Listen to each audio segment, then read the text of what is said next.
기도합니다. 하나님, 이 시간도 하나님 앞에 나와 예배할 수 있도록 저희들의 마음과 삶을 이끌어 주시니 감사합니다. 하나님의 말씀을 함께 읽었습니다.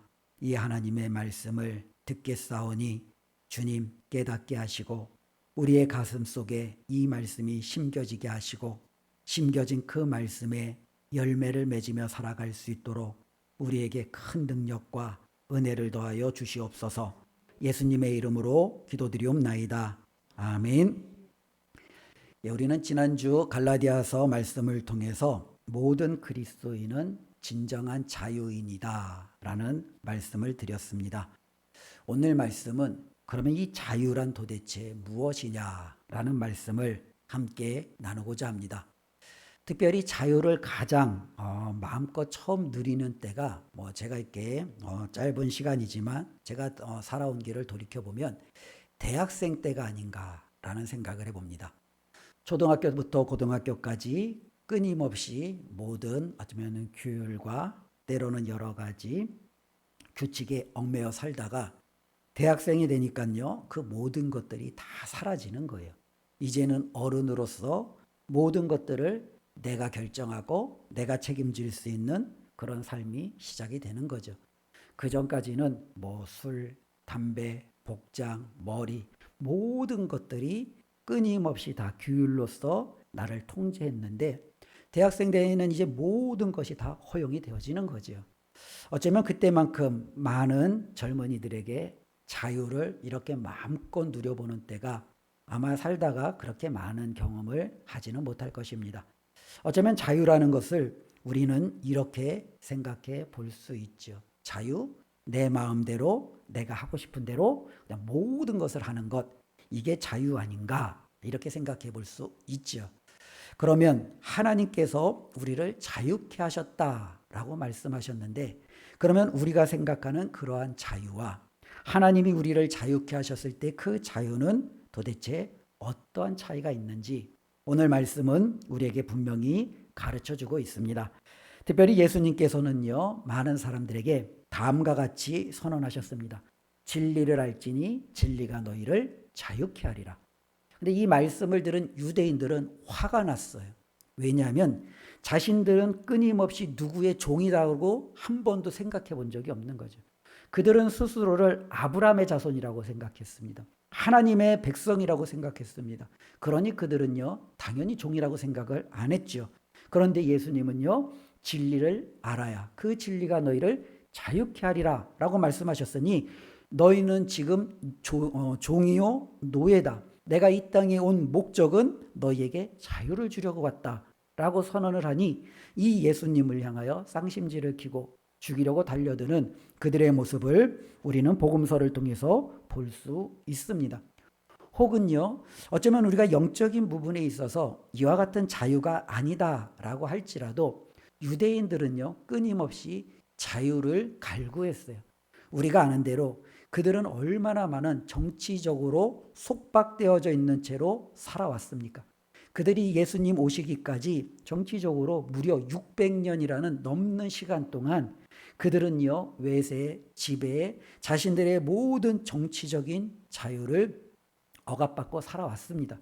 그러니 유대인들이 기대했던 자유는요, 이와 같이 자신들을 억누르고 있는 로마의 압제로부터 우리를 건져내는 것, 우리를 이 세상에서 올가매는 그 모든 정치적인 쇠사슬을 끊어내고 우리를 정치적인 자유를 허락해 주는 것, 이것을 그들은요, 자유로 여겼습니다. 그런데요, 하나님께서는요, 예수 그리스도를 통해서 그와 같은 자유가 아니다라고 분명히 말씀하고 있죠. 3절 말씀을 보면은요, 내가 할례를 받는 각 사람에게 다시 증언하노니 그는 율법 전체를 행할 의무를 가진 자라. 즉 유대인들은요, 할례를 행해야만 그들이 아브라함의 자손임을 증명할 수 있었습니다. 그런데 할례를 행한다라는 것은 율법 전체를 행할 의무를 가졌다라는 거예요. 율법 전체 중에 나는 이 할례만 행할 거야. 아니에요. 할례를 행한다라는 것은 나머지 모든 율법도 지켜야 된다라는 거죠. 이것은 다르게 이야기하면 이 유대인들은 지금 율법에 속해 있다라는 거죠. 율법에 지금 구속되어져 있는 거예요. 예수님께서 이 땅에 오신 이유는요, 그들을 바로 이 율법으로부터 자유롭게 하시려고 이 땅에 오셨다라고 말씀하는 것이 갈라디아서에서 바울이 계속적으로 강조하고 있는 내용이었습니다. 율법으로부터의 자유가 왜 그렇게 중요합니까? 율법의 결과는 죽음이기 때문에 그래요. 그러니 유대인들을 가만히 율법으로부터 내버려 두면 그들의 결과는 죽음으로 끝이 나는 거예요. 그러니 그들을 이 죽음으로부터 건져내기 위해서는 그들을 구속하고 있는 이 율법으로부터 그들을 풀어줘야 되죠. 즉 예수님이 이 땅에 오신 이유는 그들을 율법으로부터, 죄로부터, 죽음으로부터 온전한 자유를 주시기 위함이다라는 것이 바로 성경이 계속적으로 강조하고 있습니다. 특별히 오늘 말씀은 4절에 보면은 예수 그리스도와 율법은 같이 동시에 공존할 수 없음을 우리에게 말해주고 있습니다. 4절 말씀 우리 같이 함께 읽겠습니다. 율법 안에서 의롭다함을 얻으려 하는 너희는 그리스도에게서 끊어지고 은혜에서 떨어진 자로다. 즉 율법을 선택하면 예수 그리스도하고는 상관없는 자가 되는 거죠. 이 율법의 대척점에 있는 것이 은혜예요. 그러니 이 율법과 은혜는요 동시에 공존할 수 없는 거예요. 저와 여러분들은 율법도 가지고 은혜도 가질 수 없는 거예요. 어쩌면 오늘 아침에 본문 말씀처럼 마치 하나님과 재물을 동시에 가질 수 없는 것과 같지요. 둘 중에 하나만이 우리가 정말로 그 안에 들어갈 수 있는 겁니다. 율법을 선택했습니까? 하나님의 은혜에는 제외되는 겁니다. 하나님의 은혜 가운데 들어가 있습니까? 율법의 속박으로부터 우리는 자유함을 얻는 겁니다. 이와 같이 예수 그리스도께서 이 땅에 오신 이유는 우리에게 자유를 주셨는데 이 자유는 율법과 죄와 죽음으로부터의 자유라는 거죠. 그러면 예수님께서 이 자유를 주심은 어떻게 가능하냐? 그게 바로 5절 말씀입니다. 우리 함께 읽습니다.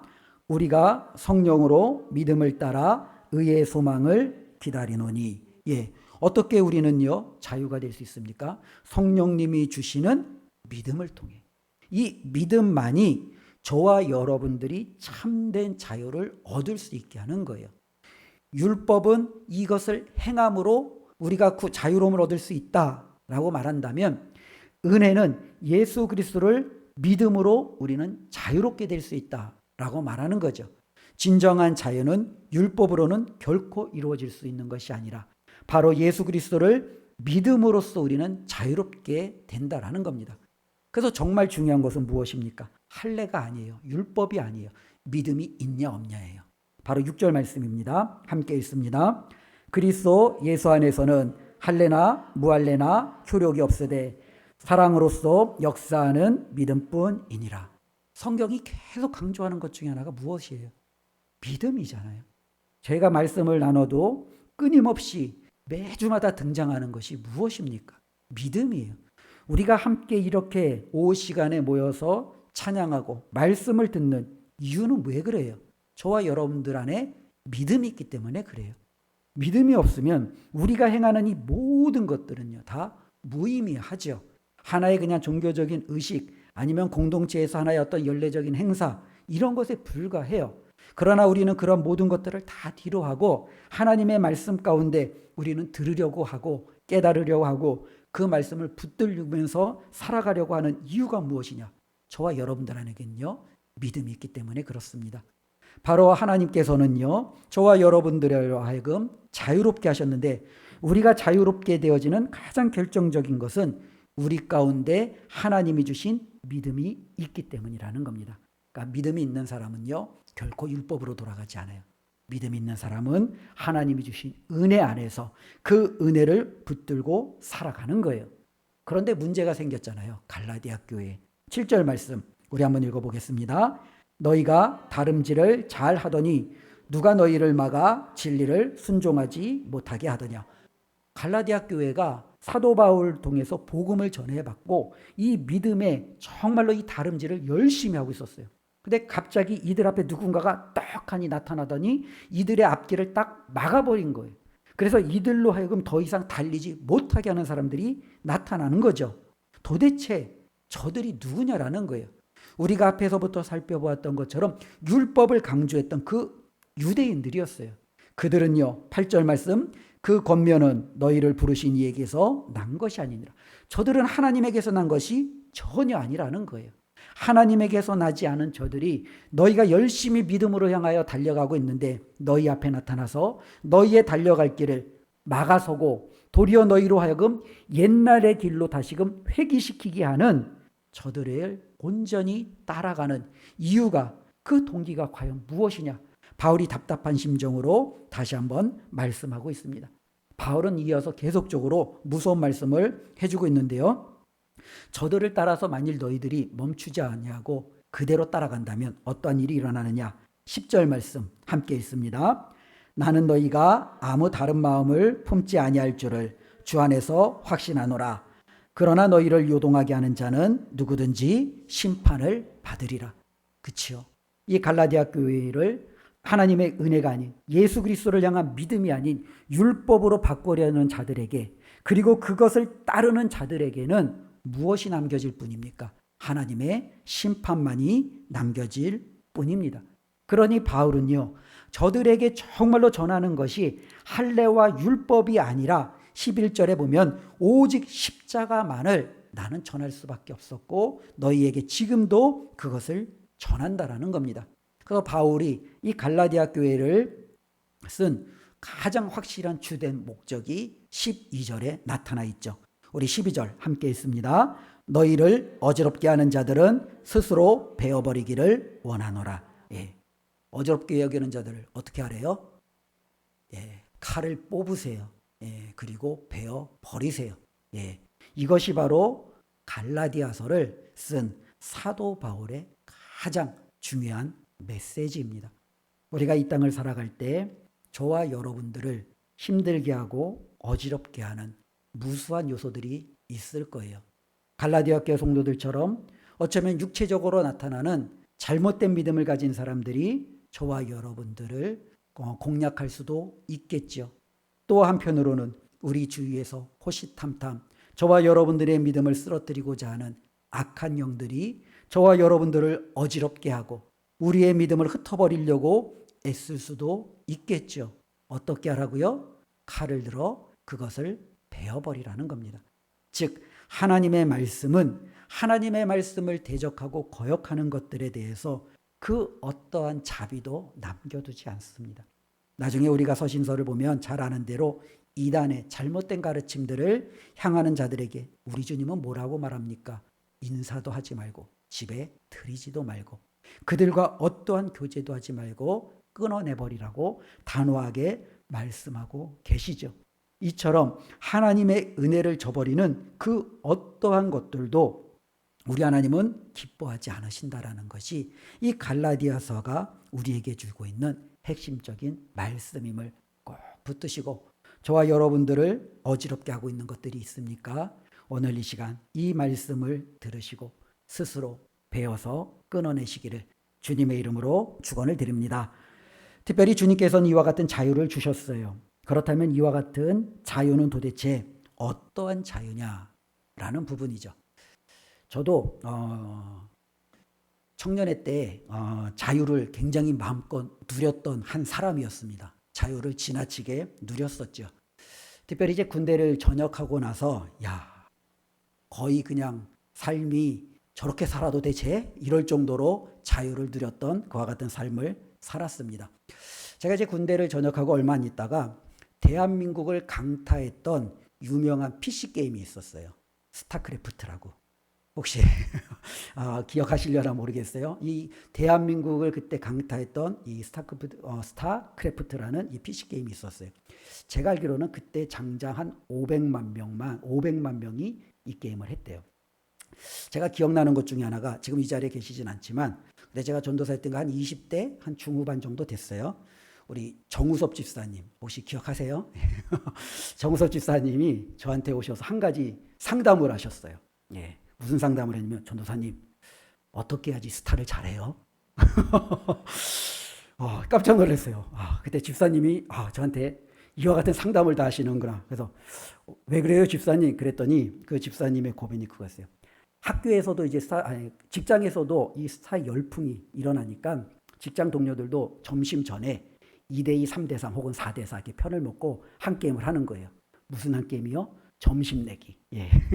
그래서 이제 점심 내기를 먼저 하는 거예요. 근데 이제 정우석 집사님의 고민은 자기가 들어가는 팀이 계속 진대요. 예. 그래갖고 계속 자기가 밥을 사야 되니까 자기랑 같이 편을 안 하려고 한대요. 그래가지고 이제 어떻게 하면 이길 수 있는지 이 고민을 하는 거예요.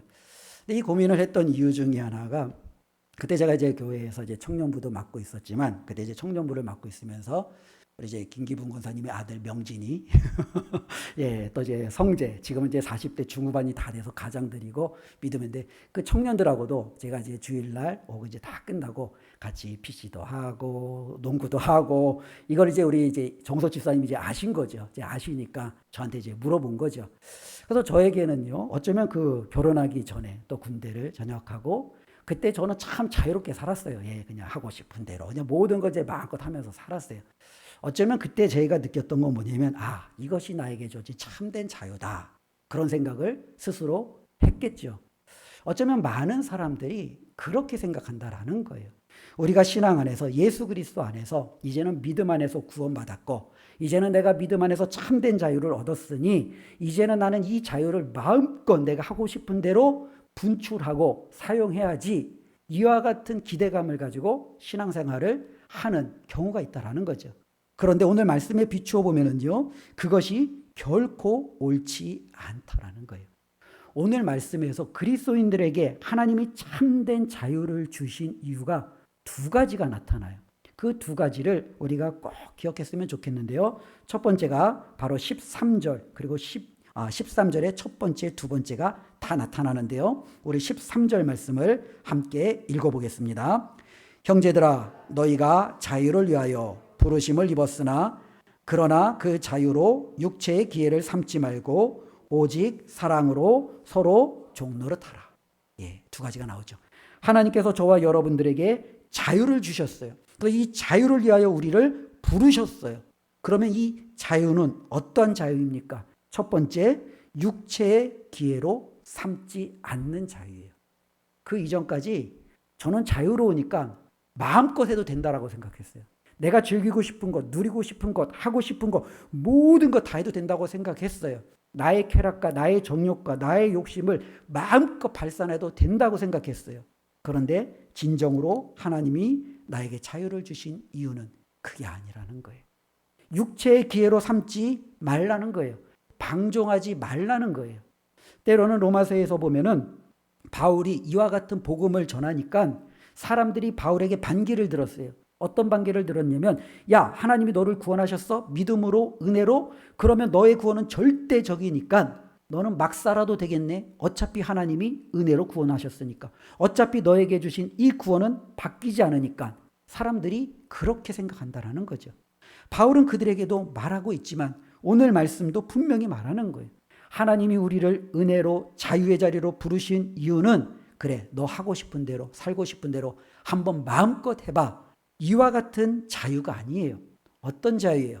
이전에는 내가 하고 싶은 대로 나의 정욕대로 내 욕심대로 내가 끌리는 대로 살았다면 이제는 내 그 자유가 이것을 행하지 않는 내 스스로 나를 삼가고 내 스스로 나를 지켜내고 내 스스로 내가 잘못된 길로 가지 않도록 끊임없이 자기 자신을 살피는 자유라는 거예요.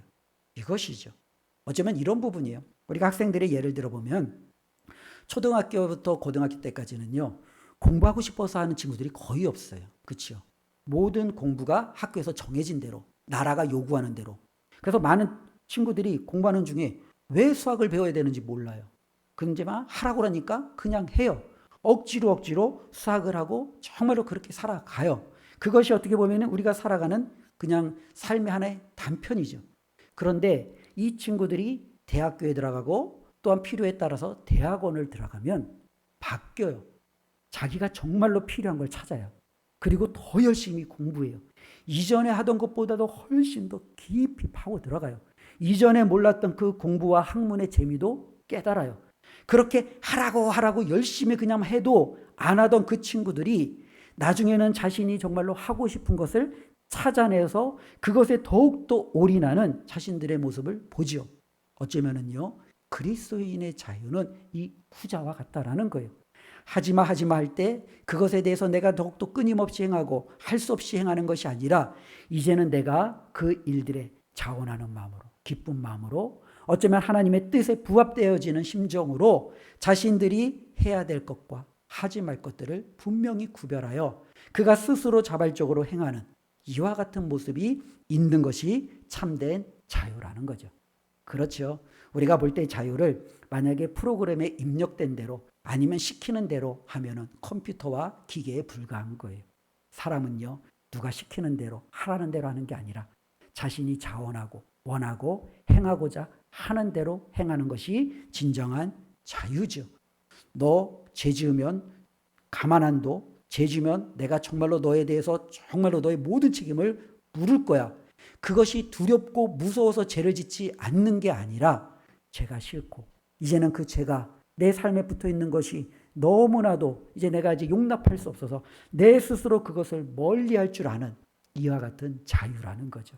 그러니까 하나님께서 저와 여러분들에게 자유를 주셨습니다. 그 자유의 첫 번째는요, 바로 우리가 이 자유를 가지고 육체의 기회를 삼지 않는 거예요.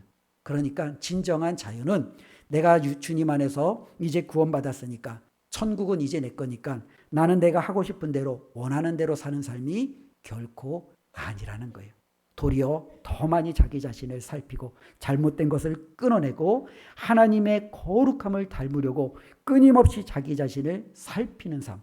이게 진정한 그리스도인의 자유입니다. 저와 여러분들에게 이와 같은 자유가 있기를 주님의 이름으로 축원을 드립니다. 어쩌면 이것은 우리가 끊임없이 애써야 되는 것 같아요. 우리가 뭐 지금 오후 시간에 이 예배도 그렇잖아요.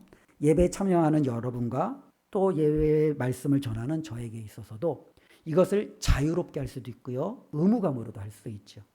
목사니까 그냥 당연히 해야 된다. 나는 직분자니까 당연히 예배를 참석해야 된다. 그와 같은 어쩌면 우리는 의무적으로 내 자유에 상관없이 그냥 해야 되니까 어쩔 수 없이 하는 경우가 있을 수 있어요. 그러나 오늘 말씀에 비추어서 참된 자유는요, 그게 아니잖아요. 내가 하나님 앞에 기쁨으로, 감사함으로, 사랑함으로 어떻게 해서든지 좀 더 하나님을 내가 좀 알고자 하는 마음으로 나아간다면 그것이야말로 진정한 자유 안에서 드려지는 예배가 되는 거죠. 우리의 삶의 모든 부분들은요, 바로 이와 같다라는 겁니다. 우리가 그런 것을 가지고 내 육체를, 나의 쾌락을, 내 방종을 누릴 수 있는 것으로 삼는 것이 아닌, 이것이 첫 번째 자유라는 것을 꼭 기억했으면 좋겠습니다. 특별히 고린도 교회가 이와 같은 일들에 굉장히 어떻게 보면 하나의 예가 되는 교회예요. 이 고린도 교회는 예수 그리스도 안에서 이 참된 자유를 얻음으로 방종이 극나라하게 드러났던 교회가 바로 이 고린도 교회예요. 그래서 그들은요, 다른 사람을 아랑곳하지 않는 거예요. 내가 받은 자유니까 나는 그냥 마음껏 예언할 거야. 마음껏 방언할 거야. 나는 내 은사를 마음껏 펼칠 거야. 그래, 누가 뭐라고 해도 상관없어. 나는 그냥 내 갈 길 갈 거야. 왜? 나는 예수 안에서 자유하니까. 이게 고린도 교회가 가지고 있었던 잘못된 자유예요. 진정한 자유는요, 결코 그렇지 않다라는 거예요. 모든 것을 내 육체의 만족을 위해서 발산하는 것이 아니라 도리어 그것을 제한하고 하나님의 뜻에 부합되게끔 살아내려고 힘쓰고 애쓰는 것임을 우리가 첫 번째로 기억했으면 좋겠습니다. 두 번째로는요, 14절 방금 읽은 마지막 부분인 것처럼 오직 사랑으로 서로 어떻게 하라고요? 종노릇하라는 거예요. 근데 여기에서 보면은요, 이게 조금 넌센스라고 할까요? 좀 아이러니하죠. 하나님께서 우리를 율법으로부터 자유케 하셨어요. 근데 다시금 13절 마지막 부분에 보면 저와 여러분은 어떻게 해요? 종노릇하래요. 자유롭게 해놓고 이제 다시금 저와 여러분들로 하여금 종노릇하라고 말씀하고 있지요. 어쩌면 진정한 자유는 기독교에서 말하는 하나님이 말씀하시는 진정한 자유는 여기에서 끝이 나는 겁니다. 즉 무엇이냐면 저와 여러분들이 율법을 지킴으로 행함으로 하나님의 자녀가 되고자 하나님께 인정받고자 그 상급을 받고자 애쓰는 것이 아니라 이미 하나님이 주신 모든 것이 감사하고 너무나도 그것이 기뻐서 이제는 나도 하나님처럼 한번 해봐야지. 하나님처럼 나도 한번 살아봐야지. 하나님이 기뻐하시는 것을 나도 따라가 봐야지. 이와 같이 바뀌어지는 삶이 진정한 그리스도인의 삶임을 우리에게 말씀해 주고 있다라는 겁니다. 특별히 성경을 보면은요, 우리 주님이 율법을 폐하시고 또 율법을 완성시키시고 이 율법을 온전히 다 이루셨다라고 말씀하셨습니다. 그래서 더 이상 구약에 있는 모든 율법을 우리에게 하나님은 말씀하시지 않으셨습니다.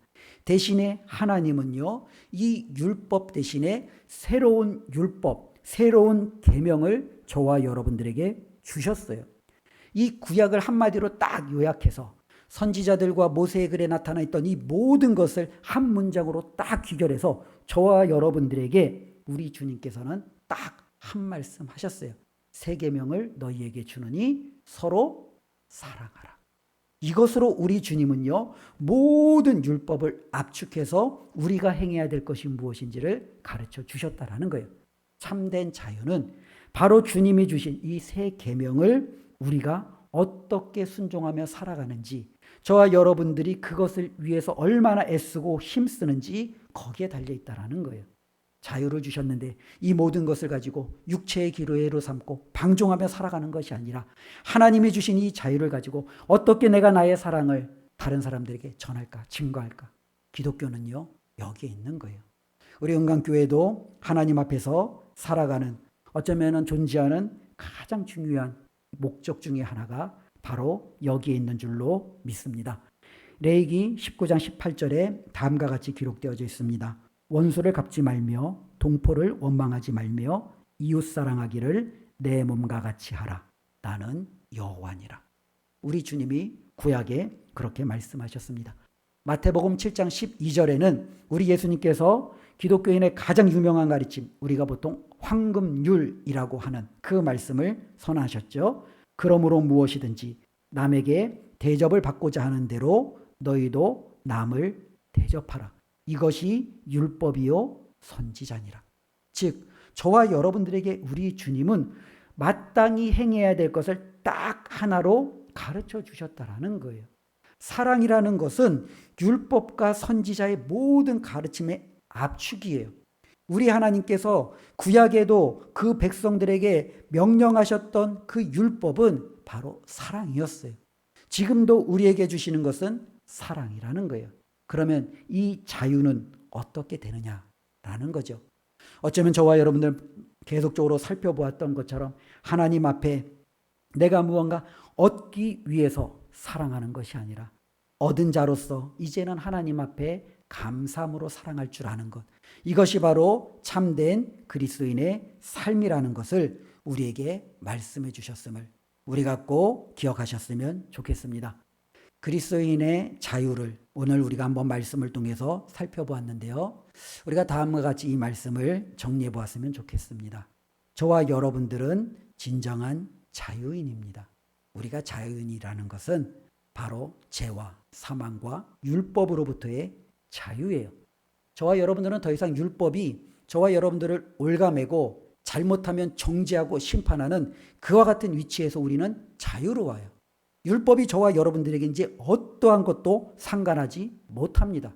대신에 저와 여러분들은 예수 그리스도를 믿음으로 하나님께서 참된 자유를 주셨어요. 그런데 참된 자유를 주신 그 하나님은 우리가 이렇게 살기를 바라세요. 그렇다고 저와 여러분들이 그렇게 살도록 하나님께서 저와 여러분들을 협박하거나 우리를 윽박지르고 때로는 그렇게 하지 않으면 하나님의 모든 진노가 우리에게 임하지 않아요.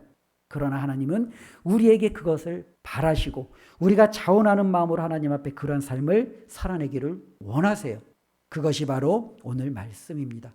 이제 내가 너에게 참된 자유를 주었으니 이 자유를 가지고 이전에는 네가 정말로 하나님 말고 다른 신도 섬기고 너의 정욕을 위해서 욕심을 위해서 수단 방법 가리지 않았던 삶도 살아내었고 하기 싫으면 하지도 않고 때로는 자기밖에 몰랐던 이기적인 모습도 있지 그렇게 살아갔다면 이제는 그러한 모든 것들을 스스로 끊어내고 이제는 내 주위에 있는 이웃들을 돌아보고 사랑하고 베풀 줄 아는 그 같은 삶을 말씀하셨음을 우리가 깨닫게 됩니다.